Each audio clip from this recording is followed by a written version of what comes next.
അപ്പോൾ എല്ലാവർക്കും പുതിയൊരു വീഡിയോയിലേക്ക് സ്വാഗതം. അപ്പോൾ ഇന്ന് ഞാൻ പോകുന്ന ഒരു ബ്രേക്ക്ഫാസ്റ്റ് റൈഡിനാണ്. കോലാർ റൂട്ടിലാണ് നമ്മളിപ്പോൾ പോയിക്കൊണ്ടിരിക്കുന്നത്.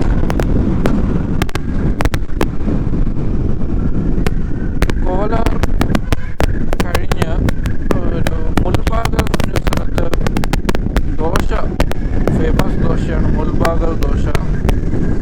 അപ്പം അതൊന്ന് ട്രൈ ചെയ്യാണ്. ഞാൻ നേരത്തെ ഒരു പ്രാവശ്യം കഴിച്ചിട്ടുണ്ട്.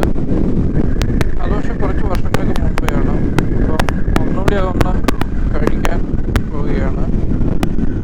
ഇപ്പോൾ കർണാടകയിൽ സാധാരണയായി കുറേ വെറൈറ്റി ദോശകൾ ഉണ്ടല്ലോ. മൈസൂർ മസാല, ദാവൺഗിരി വെണ്ണ ദോശ, പിന്നെ ബാംഗ്ലൂർ CTR, പിന്നെ ദോശകൾ ഫേമസ് ആണല്ലോ. അപ്പോൾ അതുപോലെ മുൽബാഗൽ ദോശയും ഫേമസ് ആണ്. ഈ മുൽബാഗൽ എന്ന് പറഞ്ഞാൽ ശരിക്കും കർണാടക ആന്ധ്ര ബോർഡറാണ്. ഇപ്പോൾ തെലങ്കാന. ഇപ്പോൾ നമുക്കൊന്ന് പോയി നോക്കാം. ഇപ്പോൾ കോലാർ ഹൈവേയിലാണ്, KGF ഹൈവേയിലാണ് ഞാനിപ്പോൾ ഉള്ളത്. അപ്പോൾ പോയി നോക്കാം. ഇപ്പോൾ ഏത് ഹൈവേ ചെന്നാലും തിരക്കാണല്ലോ വിഷയമാണ്. പണ്ടൊക്കെ ഇവിടെ 100-150 പോകാൻ പറ്റിയ സ്ഥലമായിരുന്നു. കാറുകാരെല്ലാം 150, ബൈക്കേഴ്സെല്ലാം 100-120 റേഞ്ചിൽ. നല്ല ട്രാഫിക് ആണല്ലോ.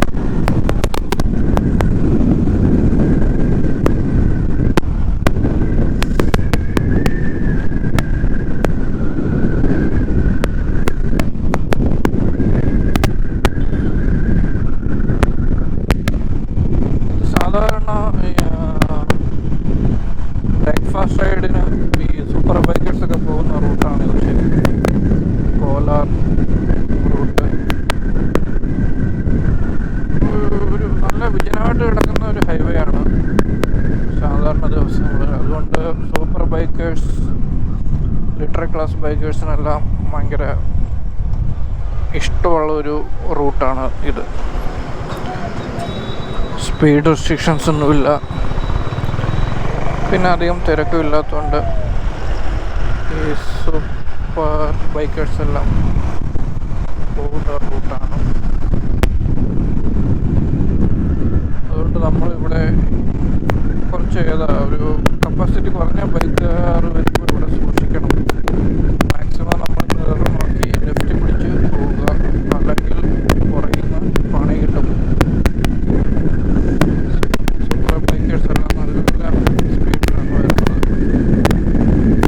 നമ്മൾ പെട്ടെന്ന് നോക്കുമ്പോൾ നമ്മൾ മിററിലൊന്നും കാണില്ല, പക്ഷേ സെക്കൻഡുകളുണ്ട് അവർ പാഞ്ഞു പോകും. നമ്മൾ സൈഡ് കൊടുത്തില്ലെങ്കിൽ അഥവാ പെട്ടെന്ന് വല്ല ഇടയ്ക്ക് കയറിയാൽ അപകടം ഉറപ്പാണ്. അങ്ങനത്തെ ഒരു റോഡാണിത്. അപ്പം കണ്ടിന്യൂ ചെയ്യാം.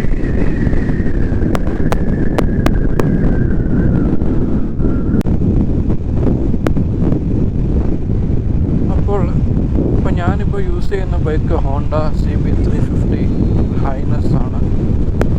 അപ്പോൾ എന്തുകൊണ്ട് ഹൈനസ് എടുത്തു, അപ്പോൾ ഇതിനെക്കുറിച്ച് ഞാൻ കുറച്ച് പറയാം. ഈ ഹൈനസ് എടുക്കുന്നതിന് മുന്നേ എൻ്റെ ബൈക്ക് ഹിമാലയൻ ആയിരുന്നു.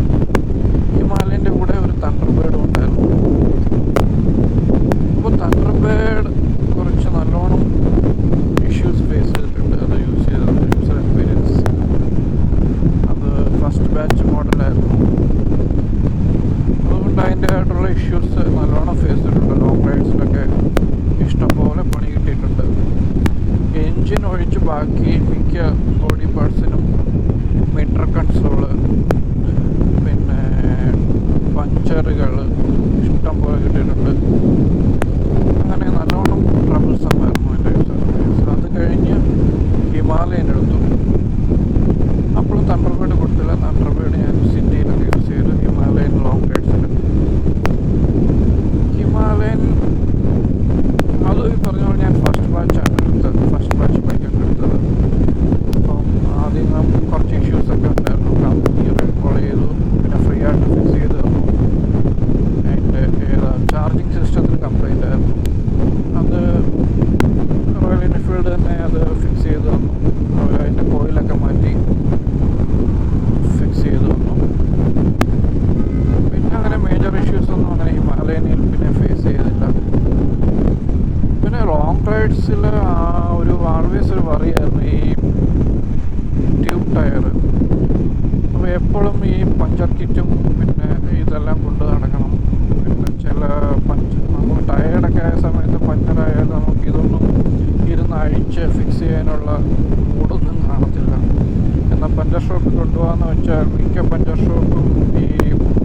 ഡിസ്ക് ബ്രേക്കുള്ള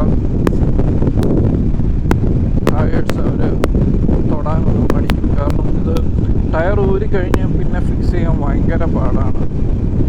അപ്പോൾ എക്സ്പീരിയൻസ് ഉള്ളവർ കമൻറ്റ് ചെയ്യുക എങ്ങനെയായിരുന്നു നിങ്ങളുടെ അനുഭവം എന്ന്. ഹിമാലയൻ അല്ലെങ്കിൽ തണ്ടർബേർഡ് റോയൽ എൻഫീൽഡിൻ്റെ റെയർ സൈഡ് ഡിസ്ക് ബ്രേക്കുള്ള വണ്ടികൾക്ക് പഞ്ചറായി കിട്ടിയ നിങ്ങളുടെ അനുഭവം കമൻറ്റ് ചെയ്യുക. അപ്പോൾ അതൊരു പറയായിരുന്നു. ഈ ലോങ് റൈഡ്സിലൊക്കെ നമ്മൾ രാത്രിയൊക്കെ ആയാൽ നമുക്ക് ഭയങ്കര ഒരു ഭയമാണ്. എന്താണ് പഞ്ചറായാൽ എന്ത് ചെയ്യും ഒക്കെ. ഇപ്പോൾ കുറച്ച് കാലമായി ഞാനിങ്ങനെ ആലോചിക്കുമായിരുന്നു വണ്ടി ഒന്ന് മാറ്റണം, പുതിയൊരു വണ്ടി എടുക്കണം. അപ്പോൾ പിന്നെ ഹൈ കപ്പാസിറ്റി ബൈക്കിലോട്ടൊന്നും പോകാൻ താല്പര്യമില്ല. കാരണം നമ്മൾ കൂടുതൽ ലോങ് റൈഡ്സ് ആണല്ലോ ചെയ്യുന്നത്. അപ്പം ഈ ഹൈ കപ്പാസിറ്റി ബൈക്ക് കംഫർട്ടബിൾ ആണെങ്കിൽ കൂടി നമ്മളതിൻ്റെ ഫ്യൂൽ എഫിഷ്യൻസിയും പിന്നെ മെയിൻ്റനൻസും സർവീസ് നെറ്റ്വർക്കും ഒക്കെ നോക്കുമ്പം എപ്പോഴും ഒരു 350-500 റേഞ്ച് കപ്പാസിറ്റിയുള്ള ബൈക്കുകൾ എടുക്കുന്നതായിരിക്കും ലോങ് റൈഡ്സ് ഒക്കെ ചെയ്യുന്നത് നല്ലത്. ഇപ്പോൾ ലോങ് റൈഡ്സ് സ്പീഡല്ലല്ലോ ഇമ്പോർട്ടൻറ്റ്. ഇപ്പം കംഫർട്ടായിട്ട് ക്രൂസ് ചെയ്ത് പോവാം. സ്പീഡിൻ്റെ ആവശ്യമില്ല. നമുക്കൊരു 90-100 ആ റേഞ്ചിൽ കംഫർട്ടബിളായിട്ട് പോകാൻ പറ്റിയാൽ അതാണ് ലോങ് റൈഡ്സിൽ വേണ്ടത്. അങ്ങനെ അപ്പോൾ ഏത് ബൈക്ക് എടുക്കും എന്നൊക്കെ. പിന്നെ റോയൽ എൻഫീൽഡ് മീറ്റിയോർ 350 എടുക്കാനാണ് വിളിച്ചു. പക്ഷേ എൻ്റെ അനുഭവങ്ങളൊക്കെ വെച്ചിട്ട് പിന്നെയും ആ ബ്രാൻഡിൽ തന്നെ സ്റ്റിക്ക് ഓൺ ചെയ്യാനൊരു മടി. മീറ്റിയോറും പക്ഷേ ഇത് ട്യൂബ്ലെസ് ടയേഴ്സൊക്കെ ആയിട്ട് വന്നു. പക്ഷേ എന്നാൽ കൂടെ എൻ്റെ ജെ സീരീസ് എൻജിനാണ്. കുറച്ചൊക്കെ റിഫൈൻഡ് ആയിട്ടുള്ള എൻജിനാണ്. പണ്ടത്തെ യൂസി എൻജിൻ്റെ അത്രയും വൈബ്രേഷനൊന്നുമില്ല. റിലാക്സ്ഡ് എൻജിനാണ്. അങ്ങനെ മീറ്റിയോറൊക്കെ എടുക്കാമെന്ന് പറഞ്ഞിരുന്നു. അപ്പം വെറുതെ ഒന്ന് ഹോണ്ട ബിഗ് വിങ് ഷോറൂം ബാംഗ്ലൂർക്ക് എൻ്റെ ഓഫീസിനടുത്തുള്ള ഷോറൂമിലൊന്ന് ചുമ്മാ ഒന്ന് പോയി നോക്കിയതാണ്. അപ്പോൾ അങ്ങനെ CB350 ഹൈനസ്, CB350 ആറും ഹൈനസും ടെസ്റ്റ് റൈഡ് ചെയ്തു. അങ്ങനെ ടെസ്റ്റ് റൈഡ് ചെയ്തപ്പോൾ വളരെ ഇഷ്ടപ്പെട്ടു. പിന്നെ ഹോണ്ട ആയിട്ടുള്ള എൻ്റെ എക്സ്പീരിയൻസ് നല്ലൊരു എക്സ്പീരിയൻസ് ആയിരുന്നു. ആദ്യത്തെ എൻ്റെ ബൈക്ക് ഹോണ്ട യൂണിക്കോൺ ആയിരുന്നു. 2008 ബിഗിനിങ്ങിൽ മേടിച്ചാണ് എൻ്റെ റെഡ് കളർ ഹോണ്ട യൂണിക്കോൺ.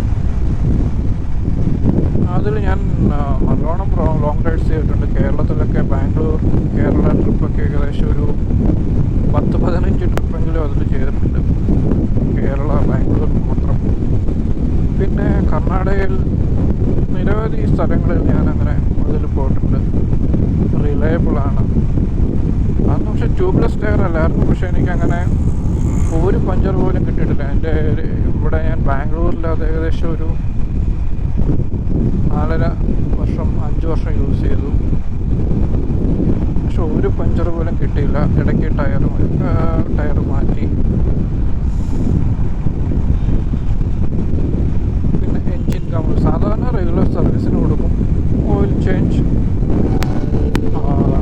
ഞാൻ പറഞ്ഞില്ലേ, ഇവർ ശ്രദ്ധിച്ചില്ലെങ്കിൽ പണിയുന്നു. അങ്ങനെ അപ്പം യൂണിക്കോൺ സാധാരണ സർവീസിന് കൊടുക്കും. Oil change, air filter change, ഇങ്ങനെ നല്ല റിലയബിളായിട്ട് സർവീസ് ചെയ്തു ഹോണ്ട യൂണിക്കോൺ. അപ്പോൾ ആ ഒരു എക്സ്പീരിയൻസ് വെച്ചുകൊണ്ട് ഞാൻ പിന്നെ ഒരു ഹോണ്ട ബ്രാൻഡ് എടുക്കാമെന്ന് വിചാരിച്ചു.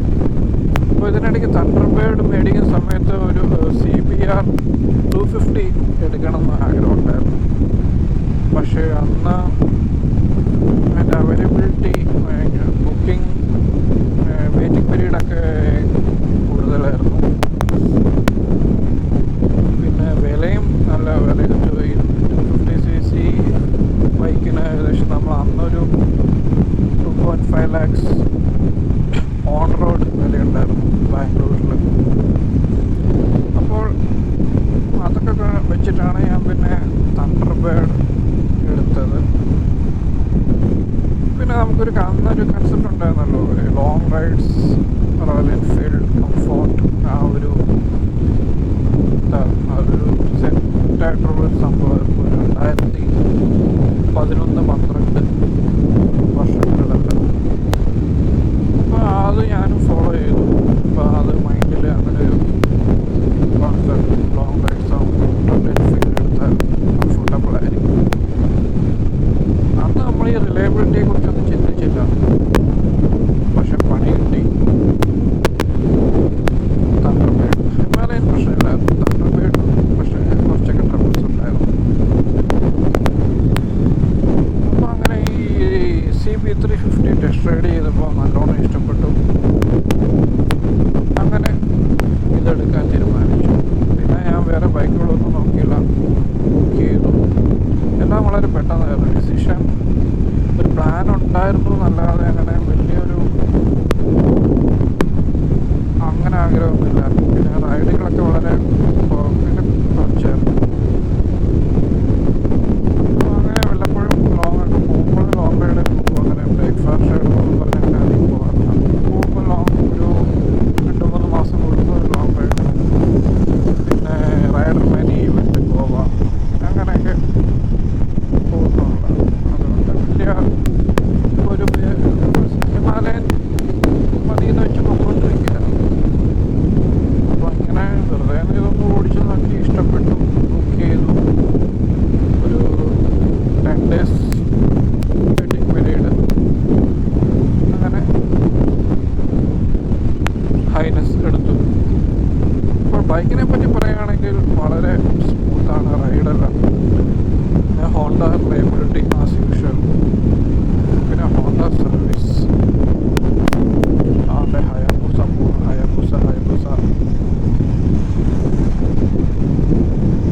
പുള്ളിയുടെയൊക്കെ മനസ്സിലിപ്പോൾ നല്ല വിഷമമായിരിക്കും.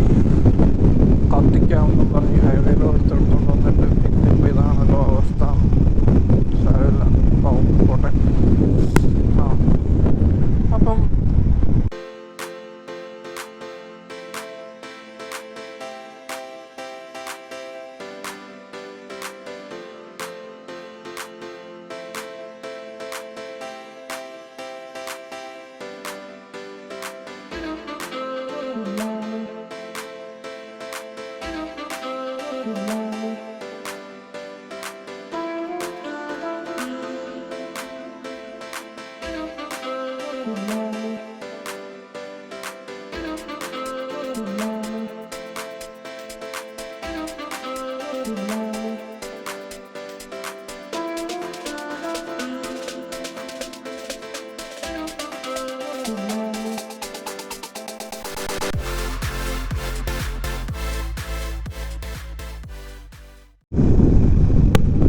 അങ്ങനെ ഇപ്പം മുൽബാഗിൽ എത്തിയിരിക്കുകയാണ്. ഇനി ആ ദോശ സെൻറ്റർ കണ്ടുപിടിക്കണം. എവിടെയാ നോക്കാം.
അങ്ങനെ മുൽബാഗൽ ദോശ കഴിച്ചു.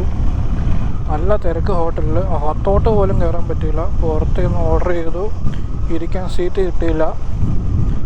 നിങ്ങളെ അത് ഉണ്ടാക്കുന്ന കാണിക്കാമെന്ന് വെച്ചു, അതൊന്നും നടന്നില്ല. ഇപ്പോൾ ഞാൻ ഒരു ഓതൻറ്റിക് വീഡിയോ, മുൾബാഗൽ ദോശയെക്കുറിച്ചുള്ള ഒരു ഓതൻറ്റിക് വീഡിയോ ലിങ്ക് ഞാൻ ഡിസ്ക്രിപ്ഷനിൽ കൊടുത്തിട്ടുണ്ട്. എല്ലാവരും കാണുക. അതൊരു ഫുഡ് വ്ളോഗർ ചെയ്തതാണ്. അപ്പോൾ അത് കുറച്ചുകൂടി ഓതൻറ്റിക് ആയിരിക്കുമല്ലോ. നമുക്ക് അധികം ഡീറ്റെയിൽസ് ഒന്നും അറിയില്ല. അതിനകത്ത് കൂടുതൽ ഡീറ്റെയിൽസ് ഓതൻറ്റിക്കായിട്ട് പറഞ്ഞിട്ടുണ്ട്. അപ്പോൾ എല്ലാവരും ആ വീഡിയോ കാണുക. കൊള്ളാം, ദോശ കൊള്ളാം. അപ്പോൾ ഞാൻ നേരെ തിരിച്ച് ബാംഗ്ലൂർക്ക് പോവുകയാണ്. അങ്ങനെ ഒരു ദോശ കഴിക്കാൻ വേണ്ടി 120 കിലോമീറ്റർ ട്രാവൽ ചെയ്ത് വന്നു, കഴിച്ചു. അതുകൊണ്ട് ഇപ്പോൾ തിരിച്ചു പോയിക്കൊണ്ടിരിക്കുകയാണ്. അപ്പം അടുത്ത ഒരു വീഡിയോ കാണുന്നതുവരെ എല്ലാവർക്കും ബൈ.